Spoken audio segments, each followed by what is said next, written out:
ನಮಸ್ಕಾರ ಗೆಳೆಯರಿ, stock market Kannada ಚಾನಲ್ಗೆ ಸ್ವಾಗತ ಸುಸ್ವಾಗತ. ಗೆಳೆಯರಿ, ವಿಡಿಯೋದಲ್ಲಿ ಒಂದು ಇಂಟ್ರೆಸ್ಟಿಂಗ್ ಟಾಪಿಕ್ ಬಗ್ಗೆ ಕವರ್ ಮಾಡ್ತಾ ಇದ್ದೀನಿ. ಖಂಡಿತ ಕರೆಂಟ್ ಸನ್ನಿವೇಶದಲ್ಲಿ ತುಂಬಾನೇ ಇಂಪಾರ್ಟೆಂಟ್ ಆಗಿರುವಂತ ಟಾಪಿಕ್, ಜೊತೆಗೆ ಇನ್ವೆಸ್ಟರ್ಸ್ಗೆ ಒಂದು ಪಾಠ ಅಂತಾನು ಕೂಡ ಅಂದ್ಕೊಳ್ಬಹುದು. ನೋಡೋಣ, ಒಂದಷ್ಟು ವಿಚಾರವನ್ನ ಇದ್ರ ಬಗ್ಗೆ ತಿಳ್ಕೊಳ್ಳೋಣ.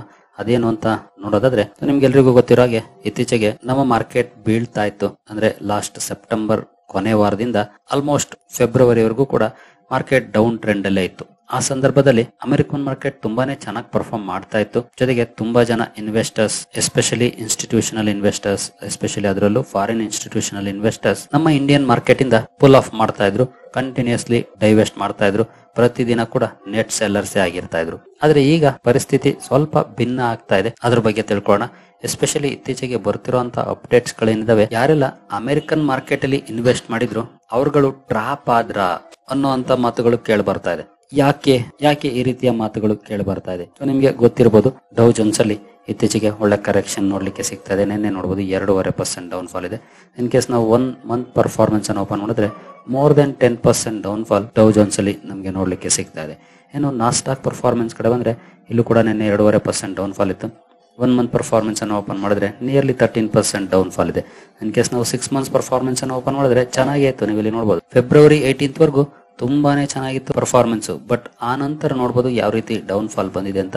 More than 20% down fall Nasdaq ಅಲ್ಲಿ ನೋಡ್ಲಿಕ್ಕೆ ಸಿಕ್ಕಿದೆ ಫೆಬ್ರವರಿ 19ರಿಂದ ಏಪ್ರಿಲ್ 21st ವರೆಗೂ, ಅಂದ್ರೆ 2 ತಿಂಗಳಲ್ಲಿ. ಇನ್ನು ಡೌ ಜೋನ್ಸ್ ಅಲ್ಲಿ ಲಾಸ್ಟ್ 6 ಮಂತ್ಸ್ ಪರ್ಫಾರ್ಮೆನ್ಸ್ ಅನ್ನು ಓಪನ್ ಮಾಡಿದ್ರೆ ನೋಡಬಹುದು ಇಲ್ಲಿ ಜನವರಿ ಹೈ ಇಂದ ಆಲ್ಮೋಸ್ಟ್ ನೀವು ಫೆಬ್ರವರಿ 19ವರೆಗೂ ಕೂಡ ನಾರ್ಮಲ್ ಪರ್ಫಾರ್ಮೆನ್ಸ್ ಇತ್ತು.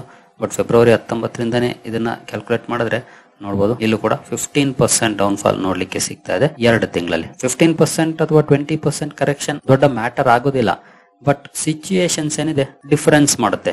ಯಾಕೆಂತಂದ್ರೆ ಲಾಸ್ಟ್ 6 ಮಂತ್ಸ್ ಅಲ್ಲಿ ಅಥವಾ 1 ಇಯರ್ ಅಲ್ಲಿ ಪರ್ಫಾರ್ಮೆನ್ಸ್ ಅನ್ನು ಓಪನ್ ಮಾಡಿದ್ರೆ ಇಲ್ಲೆಲ್ಲ ಯಾಕೆ ಒಳ್ಳೆ ಪರ್ಫಾರ್ಮೆನ್ಸ್ ನೋಡ್ಲಿಕ್ಕೆ ಸಿಕ್ತು ಟಿಲ್ ನವೆಂಬರ್, ಡಿಸೆಂಬರ್, ಜನವರಿವರೆಗೂ ಅಂತಂದ್ರೆ ಹೋಪ್ಸ್ ಜಾಸ್ತಿ ಇತ್ತು ಅಮೆರಿಕನ್ ಮಾರ್ಕೆಟ್ ಅಲ್ಲಿ. ಡೊನಾಲ್ಡ್ ಟ್ರಂಪ್ ಬಂದ್ರು, ಅವರು ಮೇಕ್ ಅಮೆರಿಕಾ ಗ್ರೇಟ್ ಅಗೇನ್ ಅಂತ ಹೇಳ್ತಿದ್ದಾರೆ. ಬೇರೆ ದೇಶಗಳ ಮೇಲೆ ಟ್ಯಾರಿಫ್ ಹಾಕ್ತೀನಿ ಅಂತಿದ್ದಾರೆ. ಹಂಗಂದ್ರೆ ಇಲ್ಲಿ ಬಿಸ್ನೆಸ್ ಚೆನ್ನಾಗಿ ನಡೆಯುತ್ತೆ, ಡೊಮೆಸ್ಟಿಕ್ ಕಂಪನೀಸ್ ಒಳ್ಳೆ ಮಟ್ಟದಲ್ಲಿ ಗ್ರೋ ಆಗ್ಬೋದು, ಡಾಲರ್ ಸ್ಟ್ರಾಂಗ್ ಆಗುತ್ತೆ.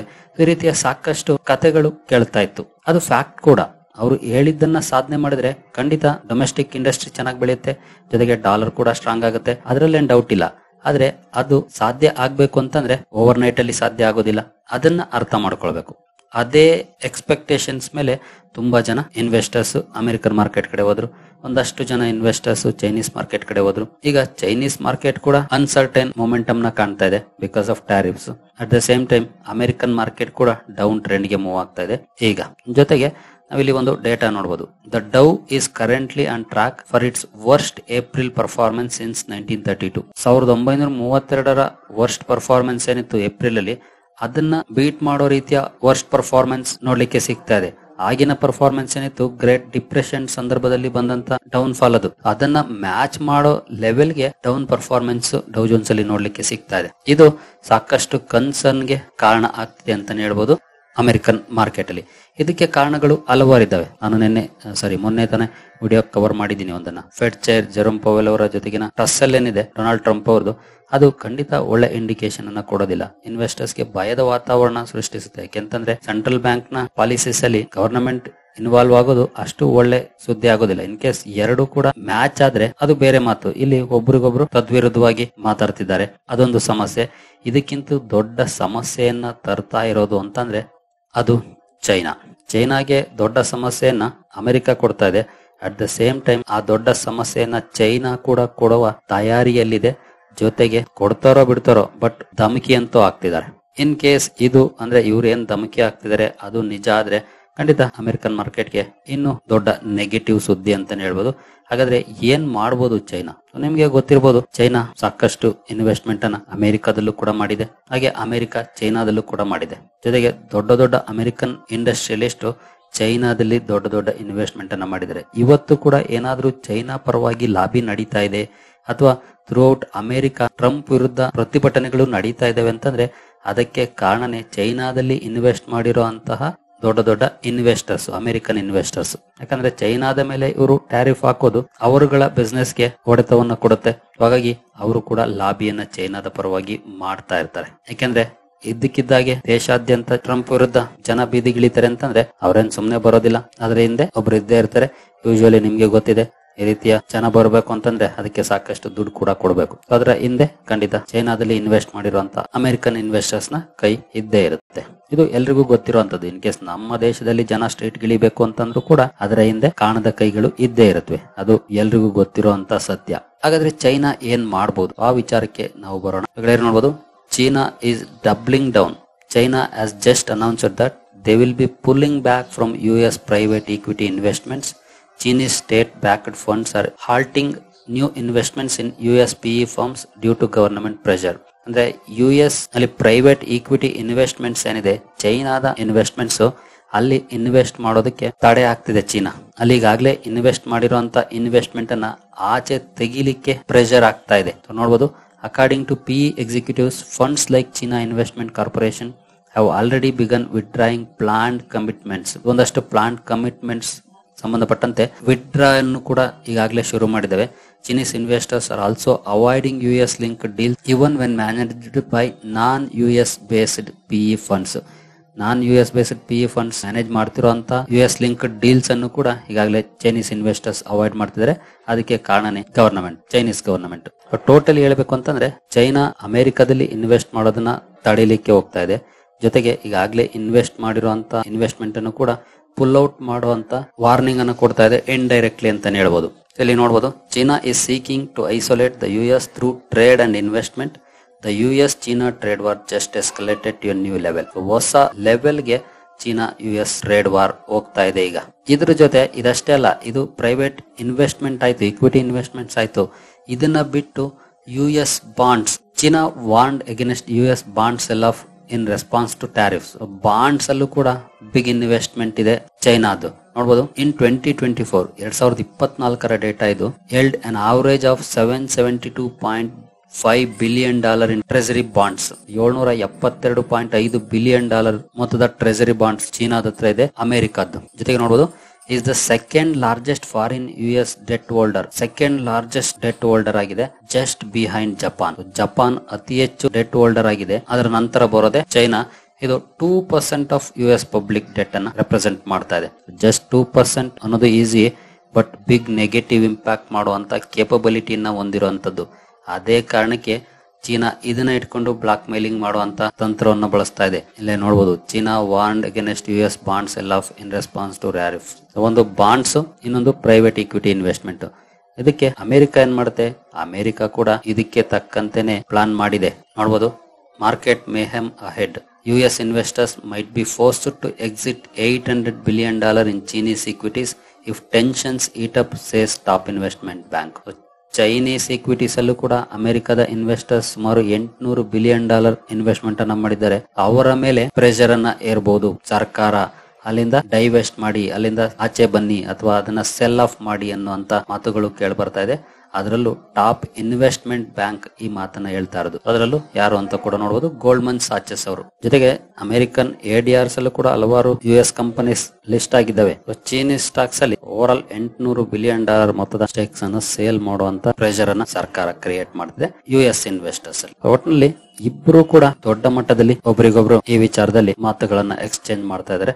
ಅದರಲ್ಲೂ ಈಟೆಡ್ ಎಕ್ಸ್ಚೇಂಜಸ್ ಅಂತಾನೆ ಹೇಳ್ಬೋದು ಇದನ್ನ. ಇದರಿಂದ ಏನಾಗುತ್ತೆ, ನಿಮ್ಗೆ ಗೊತ್ತಿರೋ ಹಾಗೆ ಇನ್ವೆಸ್ಟರ್ಸ್ ಫಿಯರ್ಗೊಳಗಾಗ್ತಾರೆ. ಅಂದ್ರೆ ಈ ರೀತಿಯ ಅನ್ಸರ್ಟೈನ್ ಕಂಡೀಷನ್ ಅಲ್ಲಿ ಇದ್ದಾಗ ಯಾರು ಕೂಡ ಇನ್ವೆಸ್ಟ್ ಮಾಡ್ಲಿಕ್ಕೆ ಪ್ರಿಫರ್ ಮಾಡೋದಿಲ್ಲ. ಇನ್ ಕೇಸ್ ನಾವು ನಮ್ಮದೇ ಎಕ್ಸಾಂಪಲ್ ನ ತಗೊಂಡ್ರೆ, ಲಾಸ್ಟ್ 2-3 ಮಂತ್ಸ್ ಅಲ್ಲಿ ಅನ್ಸರ್ಟೈನ್ ಎನ್ವಿರಾನ್ಮೆಂಟ್ ಇದ್ರಿಂದ ಅವಾಯ್ಡ್ ಮಾಡಿದೀವಿ. ದೊಡ್ಡ ಇನ್ವೆಸ್ಟರ್ಸ್ ಕೂಡ ಅಷ್ಟೇ, ಅನ್ಸರ್ಟೈನಿಟಿ ಇದ್ದಾಗ ಯಾರು ಕೂಡ ಪ್ರಿಫರ್ ಮಾಡೋದಿಲ್ಲ ಇನ್ವೆಸ್ಟ್ಮೆಂಟ್ ಅನ್ನ ಮಾಡೋದಕ್ಕೆ. ವೈಟ್ ಮಾಡುವಂತ ಕೆಲಸವನ್ನ ಮಾಡ್ತಾರೆ, ಅಥವಾ ಅವುಗಳನ್ನ ಬಿಟ್ಟು ಬೇರೆ ಕಡೆ ಫೋಕಸ್ ಮಾಡ್ತಾರೆ. ಎಲ್ಲಿ ಬೆಟರ್ ಗ್ರೋತ್ ಸದ್ಯದ ಮಟ್ಟಿಗಿದೆ ಆ ಕಡೆ ಪ್ರಿಫರ್ ಮಾಡ್ತಾರೆ. ಅದೇ ಈಗ ಆಗ್ತಾ ಇರೋದು. ಇದೇ ಕಾರಣವನ್ನ ಇಟ್ಕೊಂಡು ಈಗ ಅಮೆರಿಕನ್ ಮಾರ್ಕೆಟ್ ಅಲ್ಲಿ ಅಥವಾ ಚೈನೀಸ್ ಮಾರ್ಕೆಟ್ ಅಲ್ಲಿ ಇನ್ವೆಸ್ಟ್ ಮಾಡಿದಂತವ್ರು ಡ್ರಾಪ್ ಆದ್ರ ಈ ರೀತಿಯ ಮಾತುಗಳು ಕೇಳಿ ಬರ್ತಾ ಇದೆ. ಖಂಡಿತ ಡ್ರಾಪ್ ಆದ್ರ ಆಗಿಲ್ವಾ ಅನ್ನೋದಕ್ಕಿಂತ ಲಾಂಗ್ ಟರ್ಮ್ ಪರ್ಸ್ಪೆಕ್ಟಿವ್ ಅಲ್ಲಿ ನೋಡಿದಾಗ ಬಹುಶಃ ಕಮ್ ಬ್ಯಾಕ್ ಮಾಡಬಹುದು. ಆದ್ರೆ ಶಾರ್ಟ್ ಟರ್ಮ್ ಅಲ್ಲಂತೂ ಒಂದಷ್ಟು ಅನ್ಸರ್ಟನಿಟಿ, ಒಂದಷ್ಟು ಕ್ರಾಶಸ್ ನೋಡ್ಲಿಕ್ಕೆ ಸಿಗುವಂತ ಚಾನ್ಸಸ್ ಜಾಸ್ತಿ ಇದೆ. ಇದೆಲ್ಲಕ್ಕೂ ಕಂಪೇರ್ ಮಾಡಿದ್ರೆ ನಮ್ಮ ಮಾರ್ಕೆಟ್ ಬೆಟರ್ ಪೊಸಿಷನ್ ಆಗಿದೆ ಅಂತಾನೆ ಹೇಳೋದು. ಅಮೆರಿಕನ್ ಮಾರ್ಕೆಟ್ ಬೀಳ್ತಿರುವಂತ ಸಂದರ್ಭದಲ್ಲಿ ನಾವು ನಮ್ಮ ಮಾರ್ಕೆಟ್ ನ ಪರ್ಫಾರ್ಮೆನ್ಸ್ ಅನ್ನ ಓಪನ್ ಮಾಡಿದ್ರೆ 1 ಮಂತ್ ಅಲ್ಲಿ ಮೋರ್ ದನ್ 2% ಪಾಸಿಟಿವ್ ಪರ್ಫಾರ್ಮೆನ್ಸ್ ಇದೆ. ಇನ್ ಕೇಸ್ 6 ಮಂತ್ಸ್ ಅಲ್ಲಿ ಖಂಡಿತ ಡೌನ್ ಇದೆ ನೋಡಬಹುದು, ಜಸ್ಟ್ 1%. ಅದೇ ನಾವು ಅಮೆರಿಕನ್ ಮಾರ್ಕೆಟ್ ನ ಪರ್ಫಾರ್ಮೆನ್ಸ್ ಅನ್ನು ಓಪನ್ ಮಾಡಿದ್ರೆ ಲಾಸ್ಟ್ 6 months ಅಲ್ಲಿ ನೋಡಬಹುದು 11% ಡೌನ್ ಇದೆ. ಅಂದ್ರೆ ಕಂಪೇರ್ ಟು ಅಮೆರಿಕನ್ ಮಾರ್ಕೆಟ್ ನಮ್ಮ ಮಾರ್ಕೆಟ್ ಬೆಟರ್ ಪರ್ಫಾರ್ಮೆನ್ಸ್ ಅನ್ನು ಕೊಡ್ತಾ ಇದೆ, ಅದರಲ್ಲೂ ಇತ್ತೀಚಿನ ದಿನಗಳಲ್ಲಿ. ಬಟ್ ಗೊತ್ತಿಲ್ಲ ಎಷ್ಟರ ಮಟ್ಟಿಗೆ ಇದೇ ರೀತಿಯ ಪರ್ಫಾರ್ಮೆನ್ಸ್ ಕಂಟಿನ್ಯೂ ಆಗುತ್ತೆ ಅಂತ. ಜೊತೆಗೆ ಗ್ಲೋಬಲ್ ಇನ್ವೆಸ್ಟರ್ಸ್ ಕೂಡ ಇಂಡಿಯಾನ ಪ್ರಿಫರ್ ಮಾಡ್ತಿದ್ದಾರೆ. ನಿಮ್ಗೆ ಈಗಾಗಲೇ ಗೊತ್ತಿದೆ ಲಾಸ್ಟ್ 3-4 ಸೆಷನ್ಸ್ ಅಲ್ಲಿ FIS ಕಂಬ್ಯಾಕ್ ಅನ್ನ ಮಾಡ್ತಿದ್ದಾರೆ ಇಂಡಿಯಾಗೆ.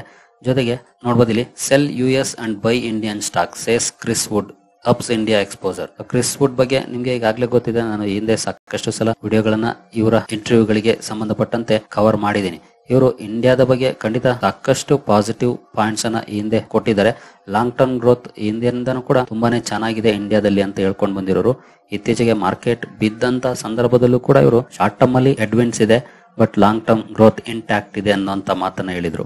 ಈಗ ಅವ್ರು ಹೇಳ್ತಿರೋದು US ಸ್ಟೇಕ್ಸ್ ಅನ್ನ ಸೇಲ್ ಮಾಡಿ ಇಂಡಿಯಾದಲ್ಲಿ ಜಾಸ್ತಿ ಮಾಡಿ ಅನ್ನೋಂತ ಮಾತನ್ನ ಹೇಳ್ತಾರೆ. ನೋಡಬಹುದು Christopher Wood of global head of equity strategy at Jefferies has recommended investors sell US stocks and hike exposure to India as the flip-flop of tariffs by US President Donald Trump has put the markets in edge. ಏನಕ್ಕೆ ಇವರು prefer ಮಾಡ್ತಿದ್ದಾರೆ ಅಂತಂದ್ರೆ ಇದೇ ಕಾರಣಕ್ಕೆ. ಇಲ್ಲಿ specially China ಹಾಗೂ US ಏನಿದೆ trade war ದೊಡ್ಡ ಮಟ್ಟದಲ್ಲಿ ಎಸ್ಕಲೇಟ್ ಆಗ್ತಾ ಇದೆ.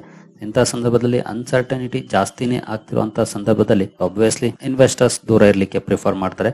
ಅದನ್ನ ಬಿಟ್ರೆ ಇಂಡಿಯಾ ಬೆಟರ್ ಪ್ಲೇಸ್ ಅನ್ನುವಂತ ಮಾತನ್ನ ಇವರು ಹೇಳ್ತಿದ್ದಾರೆ. ಜೊತೆಗೆ ಡೊನಾಲ್ಡ್ ಟ್ರಂಪ್ ಅವರ ಪಾಲಿಸೀಸ್ ಏನಿದೆ ಖಂಡಿತ ಅದು ತಪ್ಪು ಅಂತ ಏನಲ್ಲ ಅಥವಾ ಒಳ್ಳೇದಲ್ಲ ಅಂತಾನೂ ಅಲ್ಲ. ಅವರ ಪಾಲಿಸೀಸ್ ಕರೆಕ್ಟ್, ಆದ್ರೆ ಅವ್ರು ಏನ್ ಎಕ್ಸ್ಪೆಕ್ಟ್ ಮಾಡ್ತಿದ್ದಾರೆ ಇಮಿಡಿಯೇಟ್ಲಿ ಆಗ್ಬೇಕು ಅನ್ನೋದು ಅದಿದೆಯಲ್ಲ, ಅದು ರಾಂಗ್. ಇನ್ ಕೇಸ್ ಅವರು ನಾವು ಟ್ಯಾರಿಫ್ ಹಾಕ್ತಿವಿ, ನಮ್ಮಲ್ಲೇ ಜಾಸ್ತಿ ಪ್ರೊಡಕ್ಷನ್ ಮಾಡಬೇಕು, ಡೊಮೆಸ್ಟಿಕ್ ಇಂಡಸ್ಟ್ರೀಸ್ಗೆ ಫೋಕಸ್ ಮಾಡಬೇಕು ಅನ್ನೋದಿದ್ರೆ ಅದನ್ನ ಗ್ರಾಜುಯಲ್ ಆಗಿ ಮಾಡಬೇಕು. ಹೇಗೆ ನಮ್ಮ ಭಾರತ ಸರ್ಕಾರ 2020ರಿಂದ ಇಲ್ಲಿವರೆಗೂ ಆತ್ಮನಿರ್ಭರ ಭಾರತ ಅನ್ನೋ ಯೋಜನೆಯಡಿ ಅಥವಾ ಘೋಷಣೆಯಡಿ ಸಾಕಷ್ಟು ಹೊಸ ನಿರ್ಧಾರಗಳನ್ನು ತಗೊಂಡಿದೆ, ಹೊಸ ಡೆವಲಪ್ಮೆಂಟ್ಸ್ ಗೆ ಕಾರಣ ಆಗಿದೆ.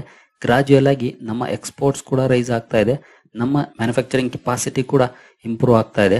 ಅದು ನಮ್ಗೆ ರಿಸಲ್ಟ್ ಅನ್ನ ಕೊಡ್ತಾ ಇದೆ. ಇದೇ ರೀತಿ ಇನ್ನೂ 50 ವರ್ಷ ಮುಂದುವರೆದ್ರೆ ಖಂಡಿತ ಅದರ ಪ್ರತಿಫಲ ತುಂಬಾನೇ ದೊಡ್ಡದಾಗಿರುತ್ತೆ. ಅದೇ ರೀತಿ ಅವರು ಗ್ರಾಜುಯಲ್ ಆಗಿ ಮೂವ್ ಆದ್ರೆ ಖಂಡಿತ ಸಕ್ಸಸ್ ರೇಟ್ ಜಾಸ್ತಿ ಇರುತ್ತೆ. ಬಟ್ ಇಮಿಡಿಯೇಟ್ಲಿ ಅಂತಂದ್ರೆ ಅಲ್ಲಿ ಫೇಲ್ಯೂರ್ ಆಗುವಂತ ಚಾನ್ಸಸ್ ಜಾಸ್ತಿ, ಬಟ್ ಸಾಕಷ್ಟು ಹಿನ್ನಡೆಗಳು ಉಂಟಾಗುತ್ತೆ.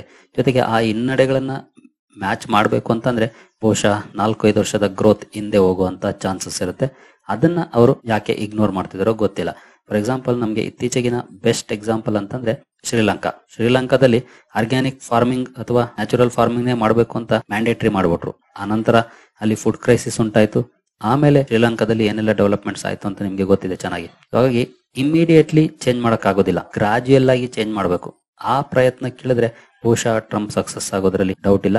ಬಟ್ ಈ ರೀತಿ ಅಗ್ರೆಸಿವ್ ಆಗಿ ಈಗಲೇ ಆಗ್ಬೇಕು ಅಂತ ಹೋದ್ರೆ ಖಂಡಿತ ಚಾನ್ಸಸ್ ತುಂಬಾನೇ ಕಡಿಮೆ. ಅದು ದೊಡ್ಡ ಹೊಡೆತವನ್ನು ಕೂಡ ಕೊಡುತ್ತೆ. ಆ ಹೊಡೆತದಿಂದ ನಾವು ಮೇಲೆ ಹೇಳ್ಬೇಕು ಅಂತಂದ್ರೆ 4-5 ವರ್ಷ ಟೈಮ್ ಕೂಡ ಬೇಕಾಗ್ಬೋದು. ಆ ರೀತಿಯ ಸಾಧ್ಯತೆಗಳು ಕೂಡ ಈಗ ಕಣ್ಣಿಗೆ ಕಾಣ್ತಾ ಇದೆ. ನೋಡೋಣ ಟ್ರಂಪ್ ಅವ್ರ ಹತ್ರ ಬೇರೆ ಏನಾದ್ರು ಐಡಿಯಾ ಇದೆಯಾ ಅಂತ.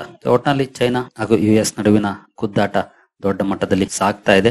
ಇದು ನಮ್ಮ ಇಂಡಿಯಾಗೆ ಒಂದಷ್ಟು ಬೆನಿಫಿಟ್ಸ್ ಅನ್ನು ಕೂಡ ಮುಂದಿನ ದಿನಗಳಲ್ಲಿ ತಂದು ಕೊಟ್ರೆ ಅದರಲ್ಲಿ ಆಶ್ಚರ್ಯ ಪಡುವಂತದ್ದೇನಿಲ್ಲ. ನೋಡೋಣ ಎಷ್ಟು ಮಟ್ಟಿಗೆ ನಮ್ಮ ಇಂಡಸ್ಟ್ರೀಸ್ ಅದನ್ನ ಬಳಸ್ಕೊಳ್ತವೆ ಅಂತ.